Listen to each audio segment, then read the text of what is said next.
Thrilled to have Chris here to help us to think a little bit about how we can help our kids get more organized and help them with planning. So I'm just going to give you a little bit of Chris's very long blurb. We won't read the whole thing, very impressive. But Dr. Bogart is the executive director of the Southfield Center, formerly Southfield, now SASCO Center. He'll talk about that. He's a licensed clinical psychologist who has worked both in the private and the public sectors for the past 25 years. Dr. Bogart works with children, adolescents, and parents, conducting comprehensive psychoeducational and ADHD evaluations, as well as therapy services. He also provides program consultations to local schools, as well as supervision to doctoral students in psychology. He serves as the board president of the Board of Trustees for Smart Kids with Learning Disabilities. He's also a member of the Board of Trustees for the New Canaan Country School and a member of the advisory board for the Center of Sexual Assault Crisis Counseling and Education. So we're just thrilled to have you here. Welcome, Chris.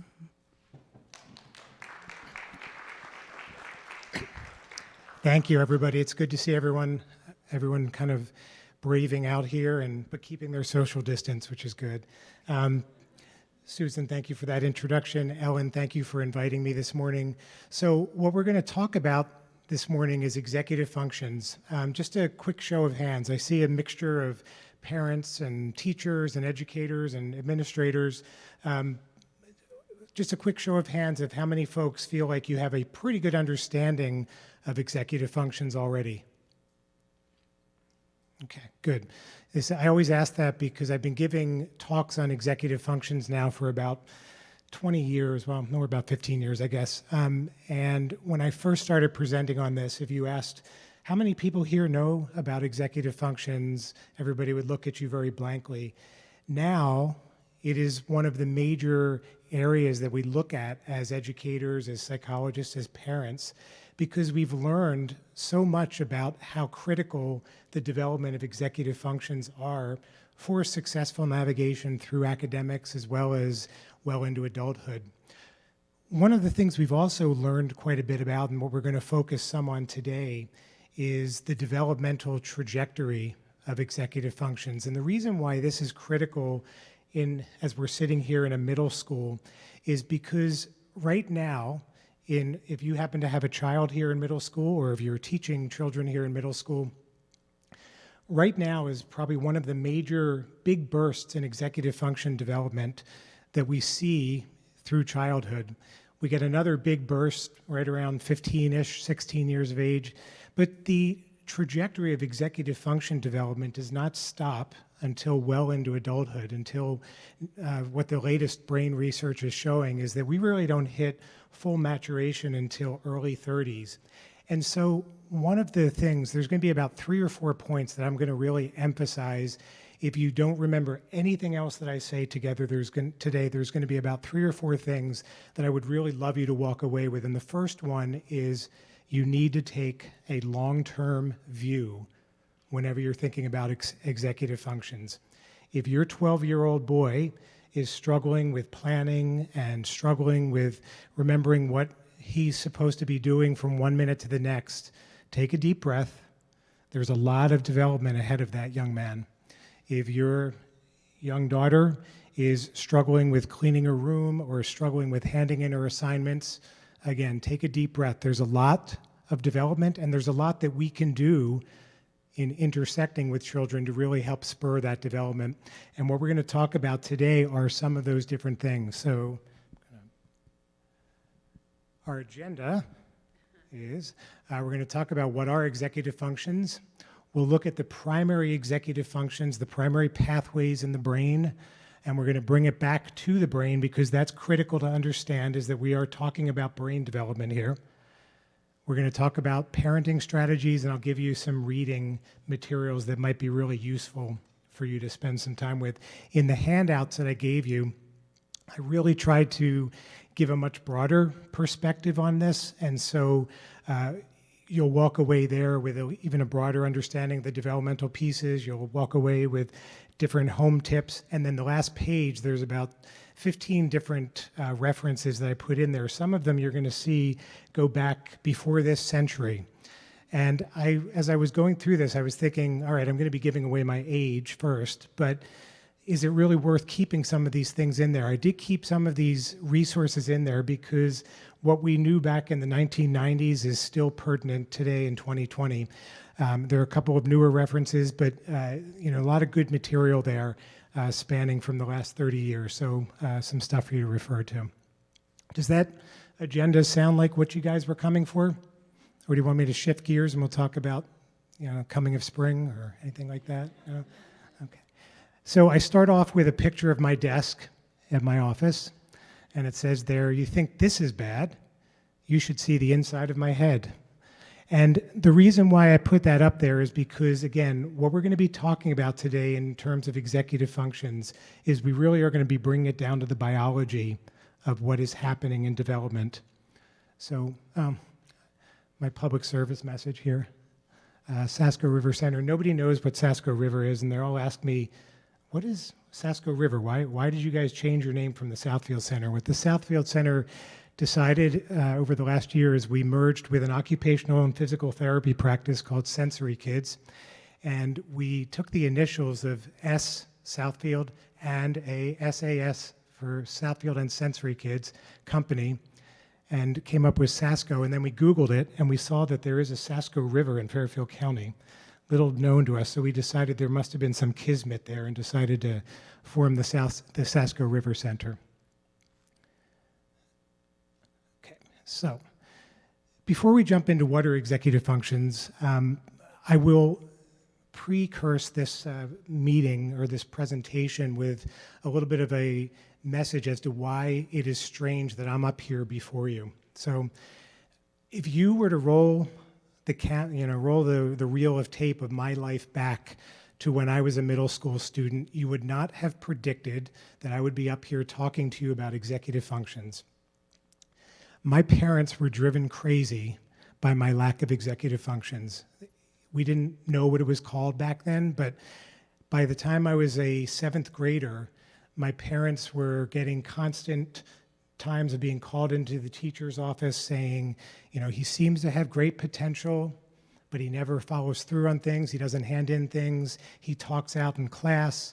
He gets up in the middle of my presentation and just starts walking around. And they were getting frustrated. The teachers were getting frustrated. My parents were getting frustrated at home. They were seeing some of the same things. So back in the dark ages, before everybody took their kids to get tested, my parents did bring me to a psychologist to be evaluated, to basically say, what is wrong with this kid? And this very forward-thinking psychologist said, they didn't use the term executive functions because it wasn't there, but did say, he's got some problems thinking forward.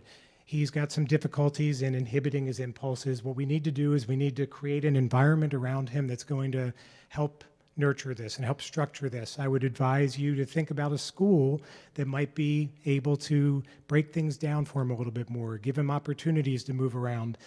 So they took me and they enrolled me in a all-male, all-boys Jesuit high school, which was one of the greatest experiences of my life. It kind of changed the trajectory of my life. But between this high school that provided very strict expectations, very clear guidelines of exactly what was needed at different times, with the opportunity for getting individual teacher attention, and with my parents changing the way that they started handling things at home. I was the 6th of 7 children. And so you can imagine how organized dinner times were and getting up in the morning and things like that. My parents did make some shifts in terms of the way that they planned my day. So they would start the night before by getting my backpack ready, by guiding me in terms of different things that I was going to need to look forward to. And so through that combination of structuring my home life a little bit differently and structuring my school life a little bit differently, it really turned me into a very different direction. And then biology kicked in, and I was able to grow a little bit of frontal lobe and start to get to the point of being a lot more organized. And so the reason I start with that story is to really, again, emphasize the idea it takes time. It takes a focus on what you're doing at home. It takes a focus on what we're doing in the classroom. We have so many kids who have excellent capabilities, who have absolutely normal trajectory, normal development in many different ways, They might need a little bit of tweaking in the executive function system, but it doesn't mean that they've got some significant learning or processing issue. We're going to be talking about those kids today to really try to get a sense of how we can guide that that direction. So executive functions. This is also printed on the handout. They're the brain-based pathways that are required for humans to execute or to perform tasks. And as I mentioned before, all of this goes back to actual nerve connections in the brain. When you think about executive functions, how it was first talked about, it was very often talked about from the perspective of, oh, my kid just needs to get more organized. And it was very often thought of as, this thing that, if we just gave them a few organizational study lessons, that everything would be, perfectly fine. Now, what we're understanding is that there are hundreds and hundreds and thousands of different pathways in the brain that need to develop to be able to wire together, to be able to allow the verbal system to interact with the visual system, to interact with the sensory system, to interact with the emotional system. We need the front part of the brain to be able to stop, think, plan ahead. We need to be able to think about what we're doing. Oh, wow. Houston, we have a problem. There it is, sorry. So what I put up there is the concept of a conductor or a coach or a CEO. Anybody know what I mean by that? Anybody want to venture a guess of what? Yeah.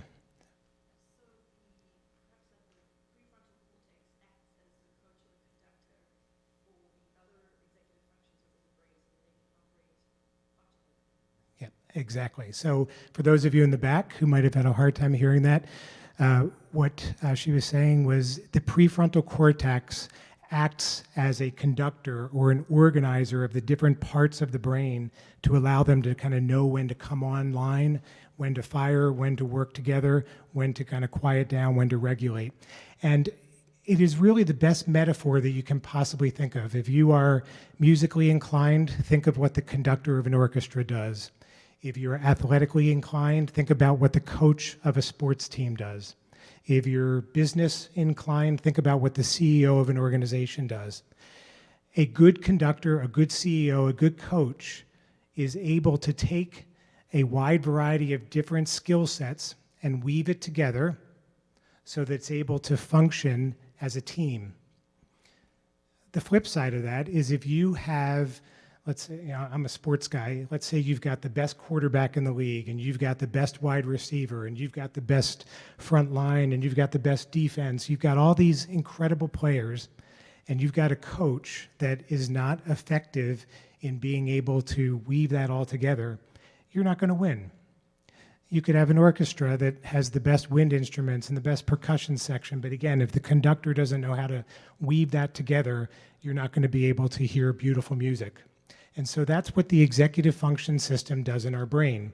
It weaves it all together. It takes all the different parts that may be individually very strong, maybe very powerful in what it can do, but if they're not able to come together and make music, it doesn't work as effectively. And so that's why we very often see with very, very bright children that there's this disparity between what they're capable of understanding versus what they're capable of putting out. And it's very often it's what's called asynchronous or asynchronicity or asynchronous development, but it really shows that the executive functions have nothing to do with intelligence, or limited to do with intelligence, I should say. You could have all of the greatest cognitive skills. It's the executive functions that make it come to light and make you effective in the way that you're performing. Any questions about that? Thanks. And then as this theory has evolved, what it's moved to is kind of the current way we think about it is actually multiple coaches. So it's more like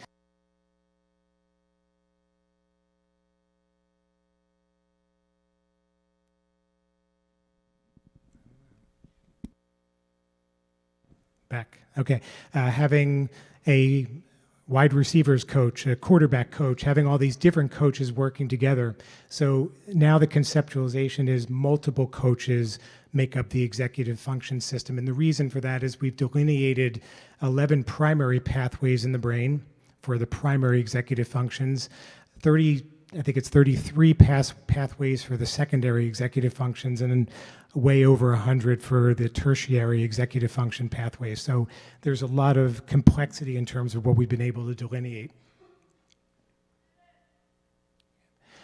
So I mentioned earlier about the idea of taking that long-term view, and this is just a very quick way of isolating some of the major executive function tasks at different stages of development. And on your handouts that I gave you, it goes into a lot more detail. But if you think about when you had your first child or your second child, and they were literally days old, weeks old, lying in the crib, you may have looked at them as you walked into the room and not thought immediately about their executive function development. That being said, executive functions were already in play at that stage of the game. And so an infant lying in a crib and looking up at a mobile over the bed as it spins, and you watch their eyes track, and then eventually they start to reach up. What that infant is doing is starting to be able to integrate the visual system with the sensory and the tactile system, and being able to understand that if I move my arm here, I might be able to reach that and move it, or I might be able to get my arm closer to it at least. Or when I see movement in the corner of the room, and I see my mother or my father coming into the room and I start screaming, what's going to happen? More often than not, this person's going to come and pick me up, cuddle me, maybe I'll even get fed. And so the child begins to learn the idea that my actions have an impact on the actions of others. They learn how their voice or their vocalizations can influence behavior. They start to learn how movement influences behavior. And they understand that by controlling their actions and their thoughts, they're able to start having an impact within their world. That development continues through toddlerhood, where they start to develop language skills and start to understand that the way you use language has an impact on how people follow through with it. Preschool, they're learning decision-making skills. Elementary school, they're learning to stop, think, focus, understanding that they might need to sit for a while on the rug and listen to the teacher before they're going to be able to have their chance to speak.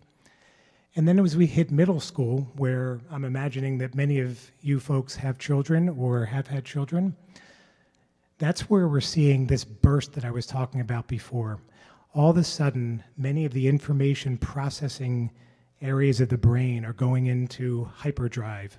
And so that ability to hear multiple directions and process multiple directions and start to know that I need to do this first before I do this so that the outcome can be this. All of those ideas in terms of how I use and process information start to become critical. We start to develop what's called working memory. Anybody want to venture a definition of working memory? Anyone besides my brave soul over here? Anyone? Okay. My understanding of working memory is that it is the ability to hold one thought in mind while simultaneously performing an action or doing something. Yes.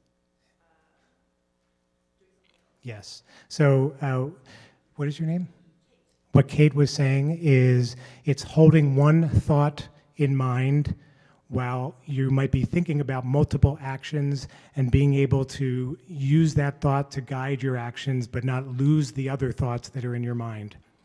And that's exactly what working memory is. In fact, I'm going to sit down. Kate's going to finish this presentation because that's fantastic. Working memory is critical. Any of the educators in the room here have very often have this in the front of their mind.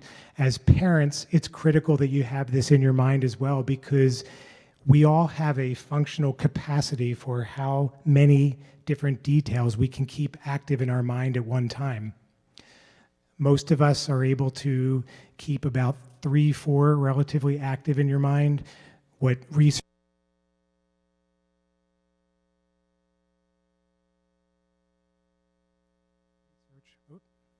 It's coming back. Here we go. What research says is that in very short-term memory, you can keep up to 11 different details, but most young adults and adults are able to keep around 7, but you start to lose the order of them, or you start to not always organize them as effectively. Once you start to hit mid to late 50s, as I have moved into, your working memory starts to slowly tick away, which I can definitely attest to.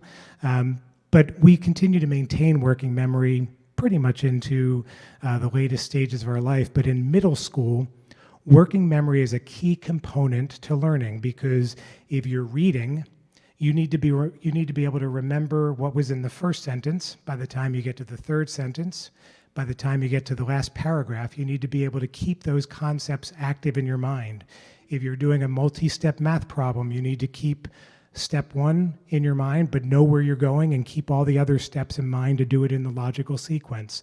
Writing relies heavily on working memory. Very often we have kids who are struggling with organizing a paragraph or organizing a 5-paragraph essay, and very often it's because working memory is not active enough to be able to keep them on that track so that they don't lose where they're going. And so you can see very often when you're reading a student's essay that might have some variations in working memory, what you'll often walk away with is, wow, they clearly get the idea, they've got the right concepts, they've even got the right language, but it sometimes feels like you're going a little bit in a circuitous route. And that's very often where the working memory system isn't guiding strong enough. Any questions about that piece? Yeah.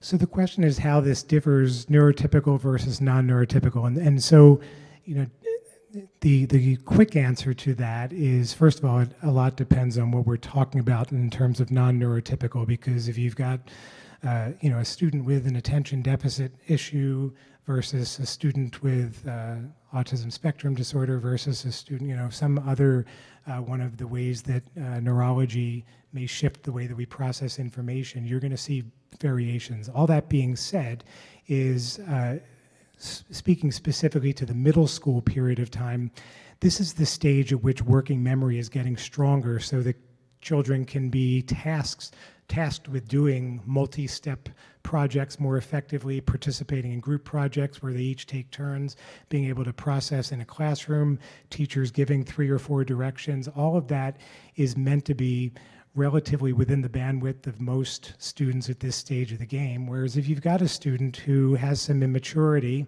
in the development of their frontal lobe, and the frontal lobe weaving into the memory systems, which are in the temporal lobe of the brain, when you've got those variations, you may be able to learn large amounts of information and put it into your long-term memory, but if your mom says to you, I need you to go upstairs and brush your teeth and pack your backpack and come down with your shoes, and then you get to the top of the landing and you have no idea what you're supposed to do, that movement from 1-step command to 2, 3, 4-step commands gets lost, and that's much more typical. In terms of development of working memory, more often than not, a person, even with a frontal lobe immaturity, that does catch up. They get stronger in working memory development, but it always might be a little bit of a gap. And that's where you need to learn strategies to be able to more effectively do that. So you've got a little notebook that you write things down in, or you've got your iPhone that you use notes on, or whatever, to be able to help be your physical manifestation of working memory. So, okay. Any other questions? Nope. Okay. And then in high school, that trajectory continues where planning ahead, multiple days, multiple weeks, long-term projects become relevant. Problem solving becomes much more relevant. So, here's the task group. Now you guys got to get together and come up with 3 different solutions, 3 different ways that you might solve this task. Those types of curricular demands become much more frequent because we want to stimulate that problem-solving capability, the ability to put multiple pieces together of a problem to be able to come up with a good solution. And you want to be able to develop cognitive flexibility, being able to, if this path isn't working, I can go down an alternate pathway. And then into college and young adulthood, you're strengthening some of these different pieces, and that's where metacognition becomes critical. Metacognition is important at many earlier stages. So here in middle school, what we're beginning to work with kids around is stop. What is the little voice in your head telling you that you're supposed to do in this situation. That's what metacognition is. It's thinking about thought. And metacognition is about getting that internal voice stronger so that that internal voice can replace the teacher reminding you 5 times to hand in your homework, or you as a parent reminding your kid 6 times to pack your backpack. What you want to do is you want to move from the external cue of what you're giving the student to them internally cueing themselves. And that's that internal dialogue, that metacognition. Metacognition becomes something that is very relevant, but still in the early stages in middle school, becomes stronger in high school, hopefully stronger in adulthood, because metacognition is exactly what allows us to get through many life tasks and be able to come up with a better solution. Okay, so that's point number 2. Point number 1, long-term view. Point number 2, always be helping your child or your student to move from the external cue to the internal dialogue. What is it in your head that you need to tell yourself to get this done? What are you thinking inside your head when you're looking to write this task? All of that internal cueing is what strengthens executive functions. So the primary executive function skills. So one of the things I wanted to point out here as we get into what the 11 primary executive functions are is that there are like 2 major categories of executive functions. There are what we call the thinking executive functions and the behavior executive functions. And the traditional view of looking at executive functions focused most on the thinking executive functions. How are you going to organize your backpack? How are you going to plan ahead a few steps? Things like that. But what we're realizing as educational research progresses, as neuropsychology research progresses, what we're realizing is that the behavioral executive functions are actually much more relevant in terms of long-term functioning, either in a relationship or in a work situation or in many different day-to-day tasks in life. And I'm going to explain a little bit about that. The first one that I put up there, response inhibition. Most folks can pretty much give a good guess of this. Anybody want to give an example of what response inhibition might be? Any of my educators? What's that? Not blurting out whatever first comes to your mind, exactly. Any other examples of response inhibition? Yep. Self-control? Yep, so I think you said self-control, is that right? Yep, okay. Yeah, and so the reason I start off with this one is because here we are at point number 3 that you're going to remember. We're going to soon get to point number 4 where you can all walk out and I'll finish by myself. But no, point number 3 is one of the most critical executive functions that we need children to develop is the ability to delay gratification and to inhibit their impulses and to practice self-control, okay? How many folks know about the marshmallow study? Again, so the bulk of folks. So for those few of you who might not know the marshmallow study, in 20 words or less, they did a research study where they took young kids, put them in a room, had a marshmallow sitting on the desk in front of them. The evaluator said, "Oh, I got to go get something I left in the other room. Hey, you see that marshmallow? If that marshmallow is here when I get back, you're going to get 2 marshmallows. If it's not here when I get back, oh well. But if it's here when I get back, you're going to get 2 marshmallows." Evaluator leaves the room. They videotape these kids.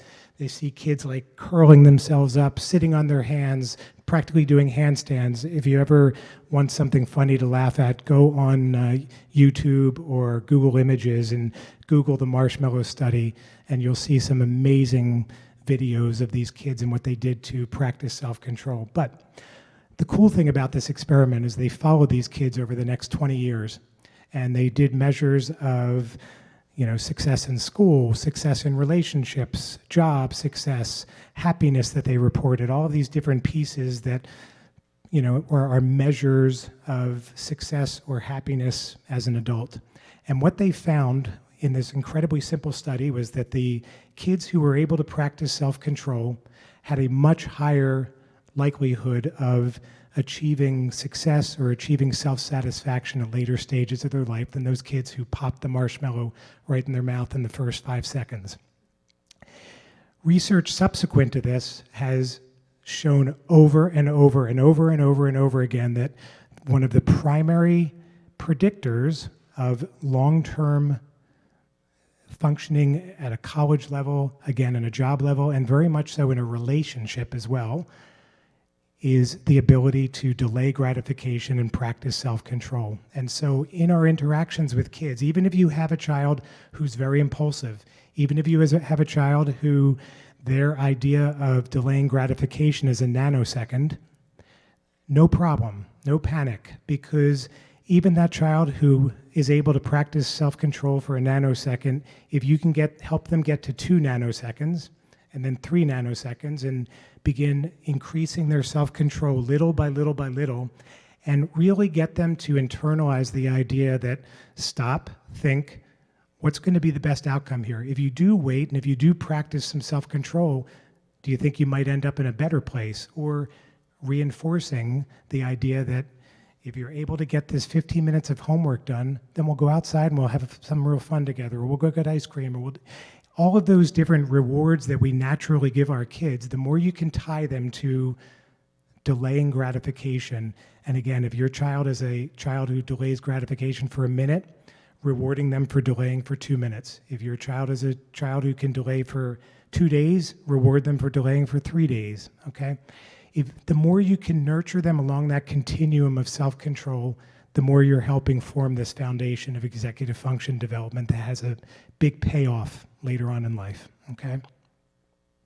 So one of the primary behavioral executive functions, emotional control. For years, we never talked about emotional control as having anything to do with executive functions. And what we're finding more and more is that many of the primary pathways in the brain that are responsible for executive functions loop through our limbic system, or the emotional centers of our brain situated in the temporal lobe of your brain, okay? And so if you think about, your limbic system as kind of being like a little bit of a thermostat in your brain, and when you're happy or sad or really angry, that thermostat's getting turned up, and when you're more content and relaxed and stuff like that, it's being turned down. The executive function system is that thermostat that regulates that back and forth. And as the executive function system is in development, it's helping to become more fine-tuned to the idea of, this is a major issue, we really need to turn up the limbic system. This is a very minor issue. We don't need to turn up the limbic system that much at all.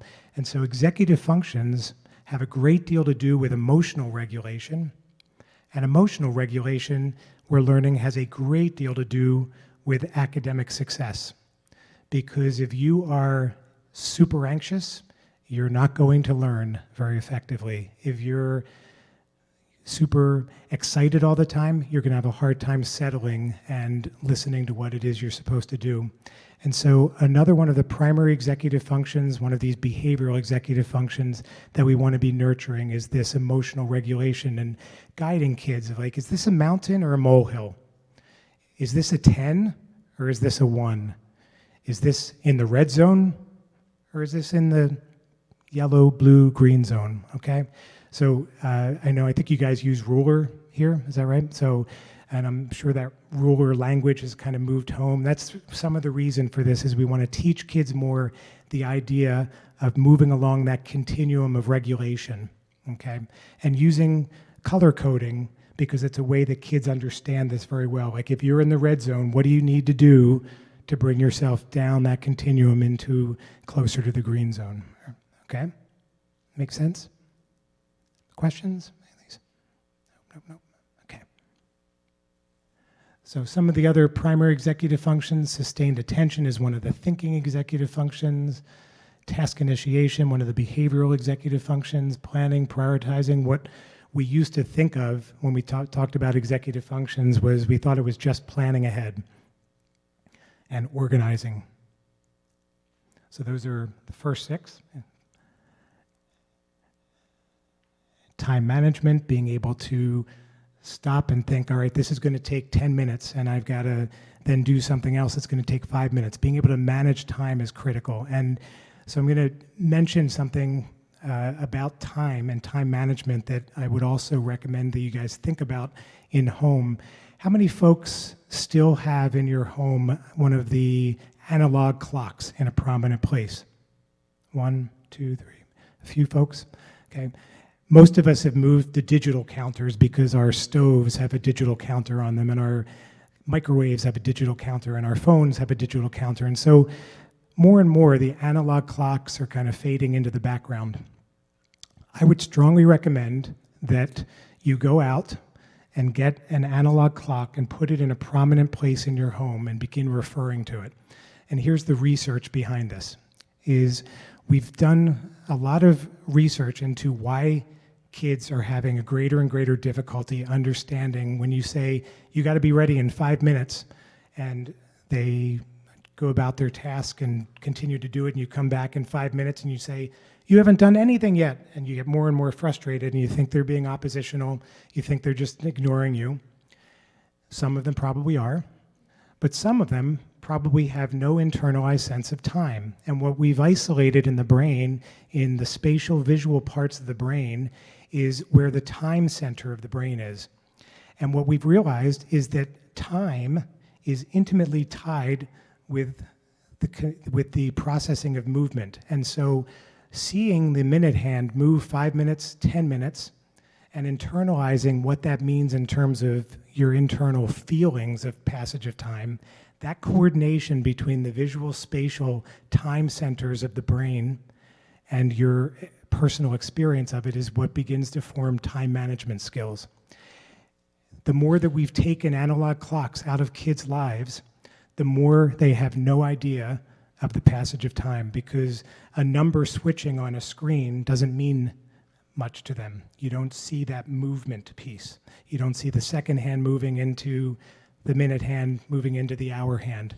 And so this is a public service message to get analog clocks back in your day-to-day life. Goal-directed persistence, that goes along with response inhibition, but it's being able to push something through to the finish line. Working memory, we talked about. Flexible thinking, being able to think of multiple ways of solving a task, and metacognition, we talked about a few minutes ago. So those are the 11 primary executive function pathways, okay? And a little bit about the brain. So we've already talked about this. Yes? Sure. Yep. There you go. Cool. Everybody got that? So those are the first 6. And the other 5. So, okay. So our brains. This is a very obviously rudimentary way of trying to remember what the brain does. So you've got the back part of the brain, which is the visual and spatial part of the brain. You've got the temporal lobe, which is the auditory processing part of the brain, as well as the emotional centers, as I mentioned before. The parietal lobe is that sensory system. Some of the language pathways rest between the temporal lobe and the parietal lobe as well. And then the frontal cortex, the prefrontal cortex and the frontal lobe have the most to do with executive functions. That's where the executive function cortex areas exist, in that prefrontal area.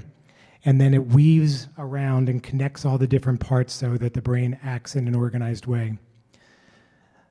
The main things to remember about brain development, if there are like 4 different takeaways, is when you're born, you've got several billion brain pathways, neurons, basically all doing the same thing. As we develop, they start to specialize in certain areas. So those neurons in the back part of the brain develop for visual processing, auditory, and the temporal lobe, and so on. And the brain also starts going through what's called a pruning process. It's a very natural and necessary process where it starts getting rid of the neurons that are not really needed, and specializing into groupings of neurons, the neurons that are needed. And that pruning process is important because it increases efficiency. It lets us do things in a much more organized, efficient way. The purpose behind also talking about the pruning process, though, is it's critical that when kids are developing, that we're giving them multiple different types of activities with different types of sensory input, because we want the visual system to develop, the auditory system, the tactile system, the olfactory system, the other systems that we also don't, sometimes we don't recognize are part of the sensory system is the proprioceptive system, which is being able to kind of understand how things move around you. And then well, my brain is blocking. Any OTs in here? What's the... We've got the kinesthetic, which is the motor, some of the different motor pathways. It's going to come to me as we speak. My working memory is not functioning right now. But anyway, you've got all these different sensory systems that are critical in development. And as we get older, they specialize and weave together through this pruning process so that we create efficiency. The brain develops from the back part of your brain to the front part of your brain. And the reason why that is important to remember is because we're moving from the reflex-driven part of your brain, where if I were to take a ball and immediately throw it over to you, your hand would go up whether you were ready for it or not. And that's because your occipital lobe is reacting with a reflex to kind of protect yourself or to block it or to catch it, okay? The last part of the brain to develop is the front part of the brain. That's the last part to reach maturity, as I said, all the way into our 30s. That's the reflective part of the brain, the thinking part of the brain, the ability to really be able to reason between different options that you have, okay? And that rear to front trajectory is critical, as well as that critical need to stimulate all the different senses, need to have varied tasks that your kids are doing, because it's through those multiple tasks and those novel tasks that you develop thinking skills and you develop the ability to problem solve. Sleeper neurons, we could spend a week on those. Those are just kind of neurons sitting there ready to be activated. But myelination is important because it's starting right now in your kids, and it's continuing all the way through adolescence into adulthood. And myelination is wrapping of the neurons in a fatty tissue so that they can conduct energy much more rapidly.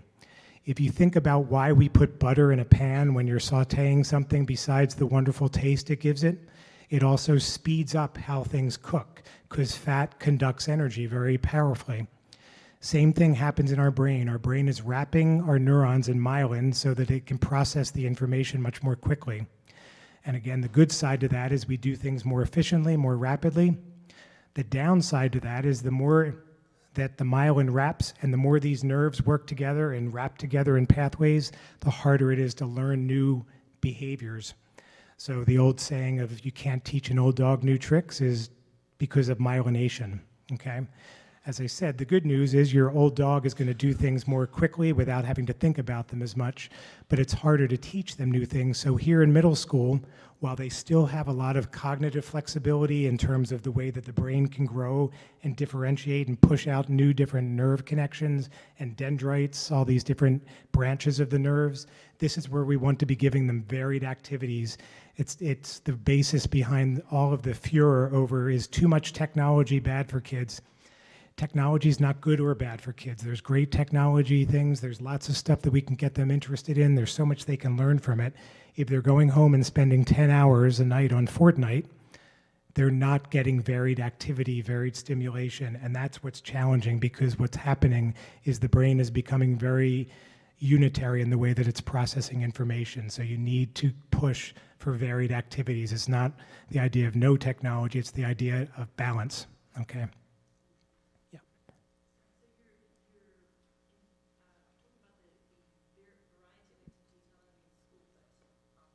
After school as well. So yeah, the statement is variety of activities, not just in school, which is critical, but also after school. You know, obviously we've got kids who specialize in dance or sports or things like that, and all of those are wonderful activities, but it's also important that they have some quiet time to read. It's also important that they have time where they're encouraged to create and to build things and to grow different things. So this is what's happening in your kids' brains, is every time that they're learning new information or problem solving, it's pushing out all these little branches, those are called the dendrites, and creating this web of connection. Play and executive functions. So this goes, I think, to what you were saying about outside of school. The reason why play is critical, and the reason why I spend a moment on this, is because what the research is showing as the type of day-to-day activity that probably has the greatest impact on executive function development is creative play. So do we want kids to practice their times tables and learn how to write and all of these different things? Yes, absolutely. But if your child is getting no opportunity for creative play, and the more we've moved away as a society from early times that were totally unplanned and now getting more into structured activities, the more we've noticed that executive functions end up being a little bit delayed. And the research behind this is saying that creative play has all of the components that you need to develop executive functions. It builds that self-regulation. It stimulates that self-talk. If you've ever watched your child as they're doing something, they're very often narrating in their head, especially the younger kids, they're very often almost talking out loud as to what they're about to do. It develops perspective taking. Like, if I do this and my friend does this, then this is where we're going to get. And if he wants to do it first, it develops the perspective of sometimes that feels nice. So some of those social skills that we're developing get developed. It enhances planning skills. So you can see those different components of play that feed into executive function development. And so the more we can give kids opportunities between structure, predictability, and lack of structure, and just play and just being able to go outside, and when your kid complains, I'm so bored, there's nothing to do, take me to the building, the gym or the Zoom, whatever, whatever they want you to drag them to. Sometimes it's important, and actually the best thing you can do is say, just go outside and figure out what you're doing. Don't bother me, go play something. Because it's that time where they have to create and make something and do something on their own that they're building some of these executive function skills. Brain function plasticity. How many folks have heard about this concept? Yes, some, yeah. Okay, so the brain function plasticity is a lot of research in the 21st century where they now have much more accurate ways of measuring exactly what's going on at the cellular and the subcellular level in terms of brain. And so they put people through different novel learning situations, novel activity situations, and they're able to actually notice how there's electrical pathways developing, and then over time start to see differentiation in different parts of the brain. And what we're able to see is that tasks that have novelty, variety, and constant challenge influence the development of new neurons and their connections, those dendritic connections. And that goes back to that play piece, provide choices, perspective taken, encourage that internal dialogue. It's why play is so critical in brain development. Nice thing about this is, this is encouraging for me, is brain function plasticity. They have now delineated that there are pathways that continue to develop well into adulthood, well into later adulthood as well. This ability to modify the way you act. So even if you're not able to learn a new language as easily as an 8-year-old might learn a new language, you still can learn it, and you can still learn how to navigate your way through different cultures, or you can learn a new task if you decide that you want to, at the age of 40, go into robotics building. You can learn some of these different things, and it's because the brain has those sleeper neurons waiting to be activated. Yeah, Susan. Okay. We're getting there. Cool. Thank you for being my executive functions, as you noted earlier, or as I noted earlier, you need it. So this actually moves right into this. Okay, so considerations for executive functions development. Executive skills can absolutely be trained. And so when you think about your child or your student who might be struggling with executive functions, take a deep breath. We can train them. We can develop some of these skills quite effectively. The child must practice and repeat the sequence of the skill for it to get better, for it to get stronger. And what the research is showing is that 30 repetitions of a sequence is what imprints it in the child's brain so it becomes automatic. Where they came up with that number 30, there was a lot of research that went on into it where they gave kids 5 exposures to a sequence and then gave kids 60 exposures, and then they kind of weaned it in and weaned it out. And what they found is that that sweet spot seems to be about 30 exposures to a 3-step, 4-step, 5-step sequence is what makes it a more automatic task for the child. Organization and predictability in the home promotes executive functions. So the more your home has a predictable schedule, the more your child knows what's coming up next week, the more that there is organization within some of the different facets of the home and the communication within the home, the stronger the executive functions can be. And that instruction must move from the external cue, you telling your child what to do, to the internal dialogue. So moving away slowly, not overnight, but moving away slowly to the idea of, this is what you did yesterday. Can you tell me back what the steps were? What are you going to do today? What might you do differently? Yeah.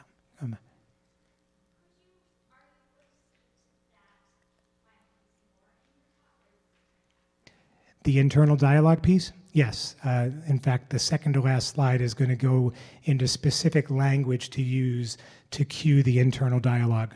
So, okay. Any other questions? No? Okay. So, EF building strategies. We've got Bart Simpson, who has to write 100 times, "I will not feed my homework to my dog." It was on that 30th repetition that he actually learned not to feed his homework to the dog. Okay? This goes to what I was saying earlier with executive functions. It's not about cognitive ability. It's not about intellect. It's not about knowing what to do. It's about doing what you know.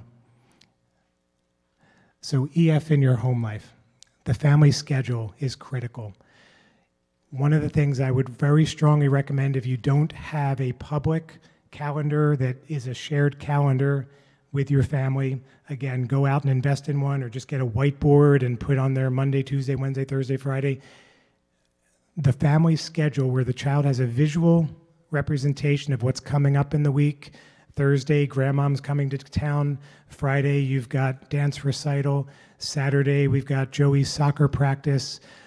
All of those different pieces begin to develop the sense of future thinking and the idea of how to be able to monitor time and be able to work things together, okay?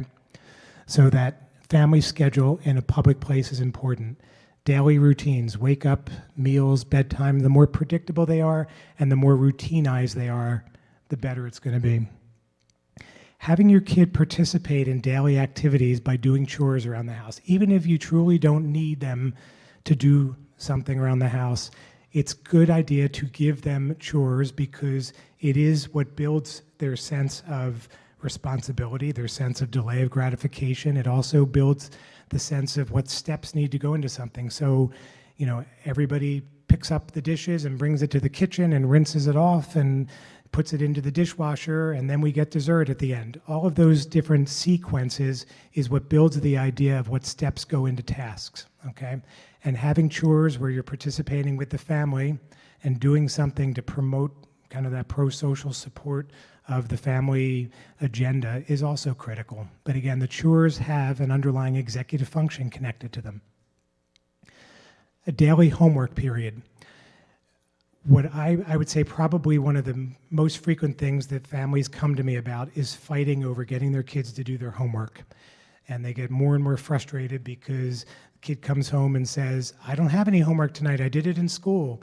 And then they find out tomorrow that they did have homework. And then they come back the next day, "You're right, I did have homework, but I don't have it today, I really," you know, and it goes on and on and on. What I coach families to do is everybody has, pick your time, an hour and a half, whatever it is homework time. And if your child comes home and says, "I don't have any homework today," that's fantastic. Then this is your opportunity to sit down and clean your backpack out and read your book, and it's your time to plan for the assignment that's due next Friday. And it does not matter whether they have homework or don't have homework, they still have that X number of minutes. The rough estimate, and I don't know, maybe you guys here at SACS can tell me if you guys are even close to this, but the rough estimate of how much time kids should be spending in homework is about 10 minutes per grade level.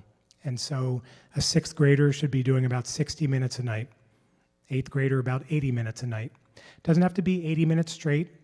In fact, if you're setting up the daily homework time, it might be a half hour when they get home from school, another hour after dinner, something like that. But being able to have that very clear expectation that whether you say you've got homework or not, you still have homework time. That gets away from that tug of war. What kids start to learn is like, okay, it doesn't matter. I might as well do my homework during homework time anyway. Yeah.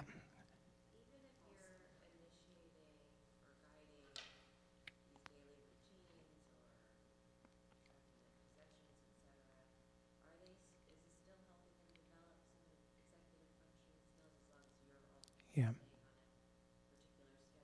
Yeah. So the question was, even if you as the parent are guiding all of this and, you know, setting up the structure and helping with the organized pieces, that's still actually helping the development of executive functions? The answer is absolutely yes. The structure that you bring to the situation is modeling organization and planning and thinking ahead. And then it's also having your kids participate again in those sequences. By participating in those sequences, they're developing stronger executive function skills. As they get older, you want to wean that back and wean that back and wean that back. So by the time they're juniors in high school, you're hopefully doing much less reminding and much less organizing. But for a 5th and 6th grader, you still should be pretty actively involved because their executive functions are still pretty immature, okay? Setting up a good workspace that's quiet, that has all that they need. What I always have families do is 2 times a year, go together to Staples or wherever you get your office supplies and really stock up on markers and highlighters and pencils and construction paper and everything the child will need, so that on that Thursday night when they say, I have to bring in pink confetti tomorrow, you've got it already in your supply there. It's not an avoidance technique that they can use out of doing their work, okay? So what you want to do is have a well-stocked supply of different things so that most of their day-to-day activities and homework can be done during that time. Yeah?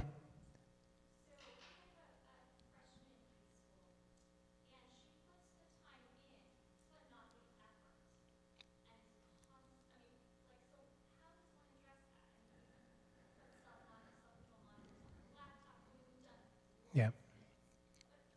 Yeah.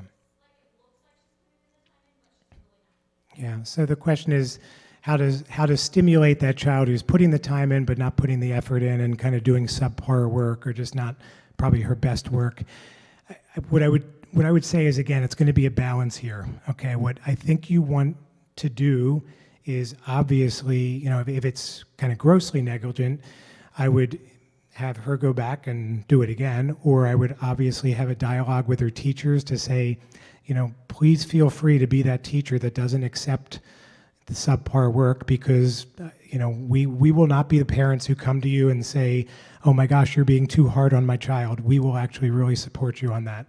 In fact, I would encourage all of you parents to support your teachers and let them do the teaching. But, you know, be the one to team up with the teachers to say, hey, if they can do better, have them do it again. Have them stay after school or meet you during a free period or something like that.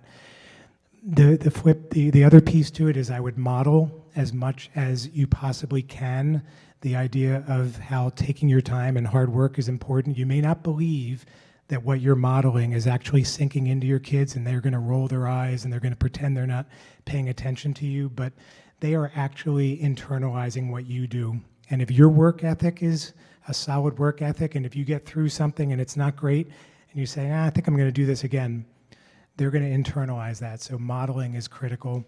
And then again, taking the long-term view, saying to her, I don't think you gave it your best effort there. That's kind of frustrating to me, but I hope you learn that there's some real value to putting the hard work in, and just leave it there. Plant the seed, and it's going to, over time, begin to germinate and sprout. Okay. Following time limits, just making sure they understand that if you say 5 minutes, it means 5 minutes. Don't be that parent who says 5 more minutes. Okay, all right, 2 more minutes. Okay, 3 more minutes. Okay, try to stick to it, because that's what's going to internalize it for them. So keeping track of possessions, what I emphasize with families there is it's absolutely critical that you take time and do backpack cleaning and take all the things out of the backpack and file them where they need to go. And, okay, Saturday morning before you get up and do anything, it's time to go into your room and we're going to put everything where it needs to go, and we're going to see if there are things that are missing that might still be over in your school locker or things like that. So, moving from the external to the internal, making steps explicit. When you're teaching your child a new task, say the first step to brushing your teeth is to whatever you do first. I swish out my mouth with water. I get the toothbrush. I put on the toothpaste. I brush my teeth over here first, then over here next, and then, and making it explicit verbally out there, step 1, step 2, step 3, step 4. Breaking tasks down with an associated timeline. So, what we're going to be doing is we're going to be making the pasta tonight. So first part of this is boiling the water. That should take about 5 minutes. The second part we're going to be doing is we're going to be putting the pasta in there. That usually takes about 8 minutes to cook. Giving that associated timeline so they can start to internalize how long things take. Teaching the child to monitor their energy level and take breaks as needed. And saying to them, when I'm doing something, I need to stand up every 10 minutes and do a couple jumping jacks, or I need to sometimes walk to the bathroom and splash water in my face. Giving them encouragement that those breaks are good, and then you also need to be able to get back to it.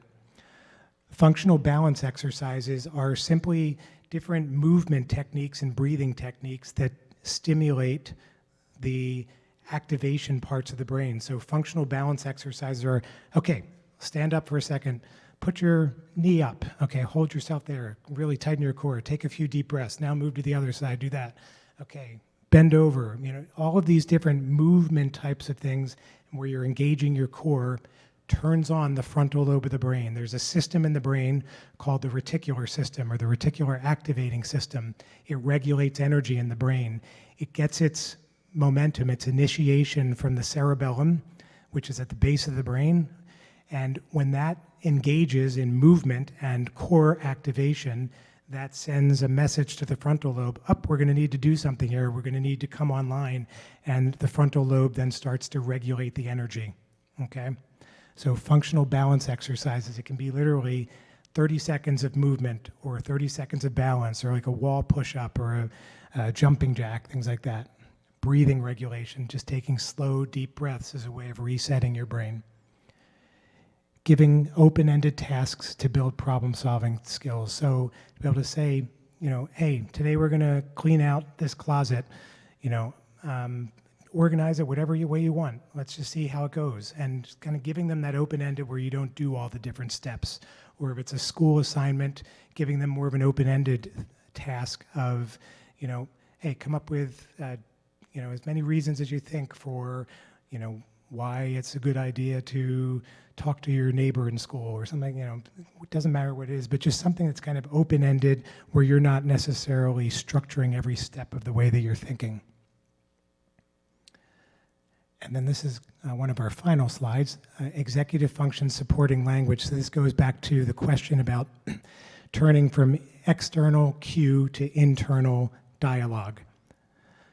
So what will it look like if your room is clean? What will it look like if our dinner's all ready and the table's set and we're all sitting down together? Cueing that internal imagery, cueing what are the different parts of this. It's 4 o'clock now. How do you see yourself at 4:15 when we need to leave? What do you need to have in place to be able to walk out the door? That's a challenge.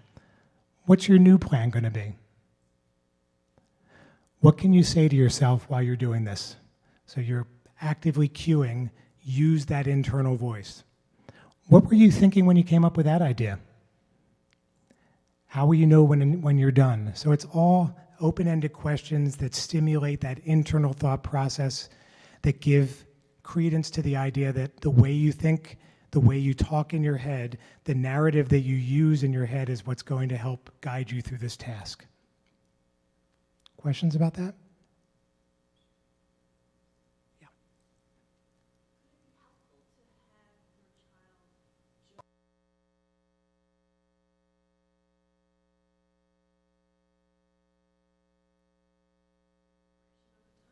Yeah, so the question is, would it be helpful to have your child journal some of the different answers or some of the different ways that they're using different steps to task, things like that? Absolutely. If you have a child who is willing to journal, the idea of what helped me solve this, or what helped me deal with this peer issue, or what helped me deal with this homework issue, journaling is critical. And then going back and reading through it 6 months later, you're like, oh my gosh, I can't believe how different I am today.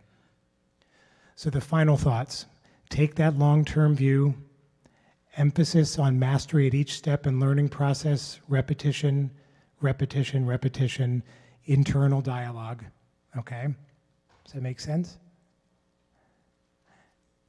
And then my favorite books for you guys to be thinking about: Late, Lost, and Unprepared by Joyce Cooper Kahn and Laurie Dietzel, Smart but Scattered by Peg Dawson and Richard Guar, Helping Students Take Control of Everyday Executive Functions, That Crumpled Paper Was Due Last Week, Helping Disorganized Boys.